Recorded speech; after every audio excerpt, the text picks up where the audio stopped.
Hi guys, here is the rest of chapter 9, hopefully, for Wait Till Helen Comes, and I'm glad people are enjoying it, and we'll see what happens next. We left off where Michael was just saying that Heather and Dave were getting back to the house.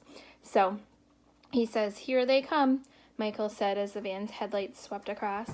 We watched Heather and Dave get out of the van. Heather was eating an ice cream cone as she walked towards us, licking it very slowly to make it last as long as possible. Without saying a word, she climbed up the steps, giving us a wide berth. I tried to force myself to reach out, to speak to her, but I couldn't. Silently, I watched her vanish into the kitchen as Dave lumbered up the steps behind her. "I'll put her to bed," he said, without stopping to look at us. Mom stood up and followed him into the house, leaving Michael and me on the steps. For a while, neither of us said a word. We just sat there, listening to the crickets chirping under the porch. "Well," Michael said finally, "we might as well go to bed. The little monster is probably asleep now, until she wakes us all up with another nightmare." Shivering in the cold night air, I stood up and started to follow Michael into the house. A rustling in the leaves made me glance over my shoulder. "Michael!" I grasped his arm and pulled him back. "Look!" I pointed toward the graveyard. "What?" He stared at past my pointing finger. "Didn't you see it?" I clung to him, trembling. "There was a light. It's gone now, but I saw it.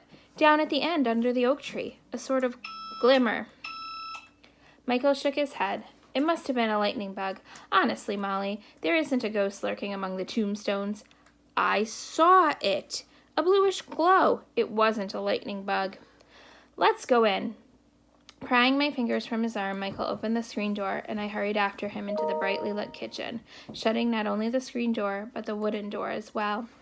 "You still haven't come up with an explanation for Heather's knowing so much about Harper House," I reminded him. He frowned and looked at the kitchen, as if he expected to see an explanation written on the walls. "It could be ESP, he said thoughtfully. "I didn't used to believe in all that paranormal stuff, but there's scientific evidence that a few people have some sort of extrasensory perception. I suppose it could explain Heather's knowing so much about Helen." "You mean she has some sixth sense?" He nodded. "It's better than believing she communicates with a ghost." I shook my head. "You haven't seen as much as I have." "Oh, Molly," Michael started walking down the hall towards his room. "Give it up, will you?" He went into his room and closed the door, and I tiptoed into my room. Heather seemed to be asleep, so I got into bed as quietly as I could and pulled my Walkman out from under my pillow. Before I had a chance to turn it on, I heard Mom's voice through the bedroom wall. "I don't see how you can continue to take her word against theirs," she was saying. "You know perfectly well she makes up all sorts of things just to cause trouble." "That's not true, Jean." Dave's voice rose. "Can't you see what they're trying to do?" "No, I can't. I know my own children, and they have no reason to make you and me unhappy. They were delighted when we got married. It's Heather who wants to come between us, not Molly and Michael." Mom's voice rose too. As the argument grew louder, I wanted to bury my head under my pillow, but a movement from Heather's bed drew my attention to her. She was sitting up, listening to every word, and smiling. "You," I yelled at her. "This is all you're doing, isn't it? You love every quarrel they have." "Your mother is a witch," Heather said, "and she makes my daddy unhappy. I wish she were dead, and you and Michael too." "My mother has done everything she can to make you happy," I shouted, "and all you do is throw it back in her face. You're a little monster." "My daddy doesn't think so.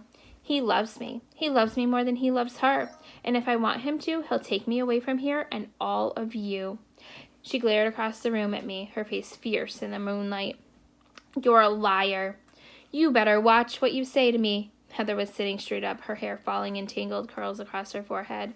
"I can make you sorry, Molly. You and Michael and your mother." The door opened and Michael entered the room.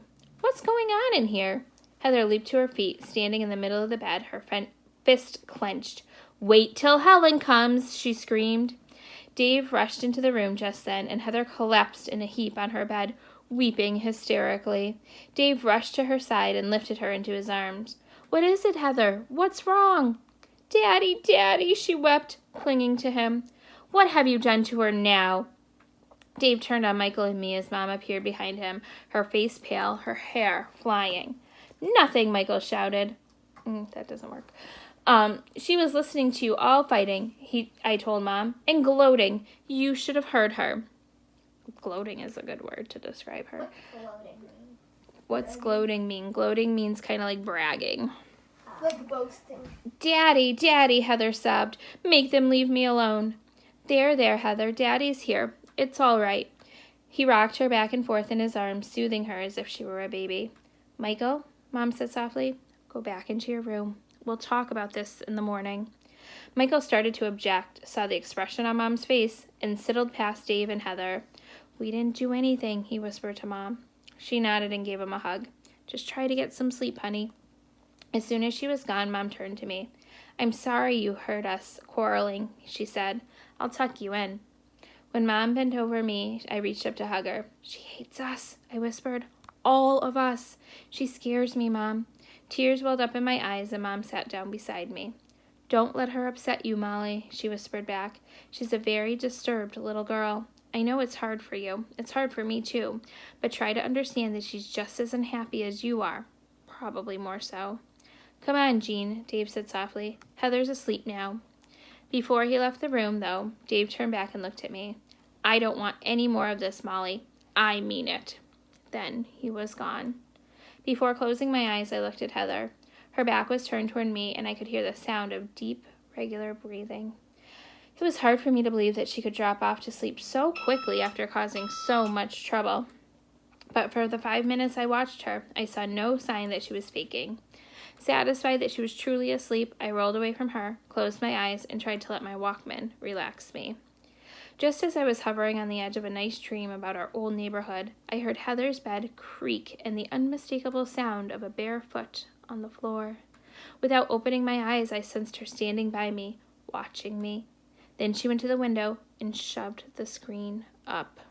I lay still, afraid that she would hear the sound of my heart beating in the silence. But after a few seconds, she climbed quietly out of the window and dropped to the ground below. I waited a couple of minutes and then got up and peered out the window.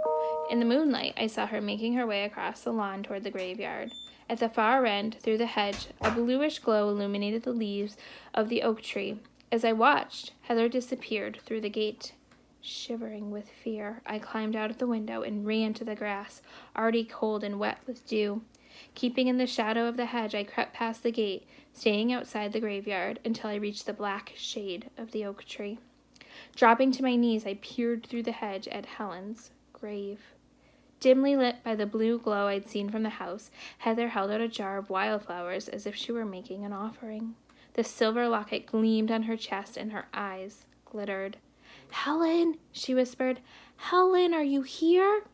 Too frightened to breathe, I saw the glimmer of blue light shape itself into the figure of a girl no bigger than Heather. She wore a white dress, and her hair, as dark as Heather's, tumbled in waves down her back. Her features were indistinct, her eyes in shadow, but I knew who she was. I'm here, the girl said. Her voice was low and cold. Heather smiled. How beautiful you are, she whispered, as Helen took the flowers and bent her face to smell their fragrance. They regarded each other silently for a few moments. Then Heather spoke once more.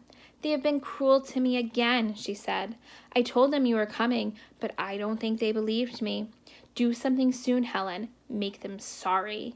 Heather leaned toward the dim figure, imploring her. Soon. Heather's voice was like winter, blowing through the field of weeds, dry and cruel. Very soon. And then we'll be together all the time? You'll never leave me? You'll always love me? Heather gazed at Helen in desperation in her voice and gestures. For all eternity, Heather sighed. You and I, Heather. We'll never be alone again, I promise you.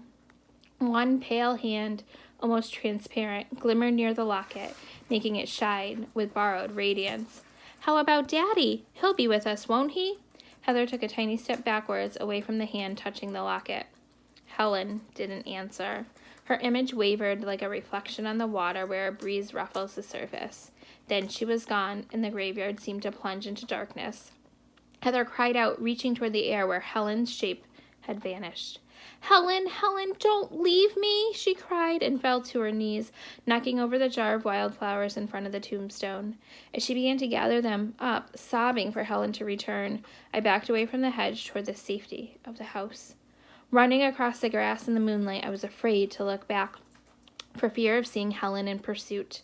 As soon as I reached the window, I scrambled through, heedless of the noise I was making, and flung myself into my bed.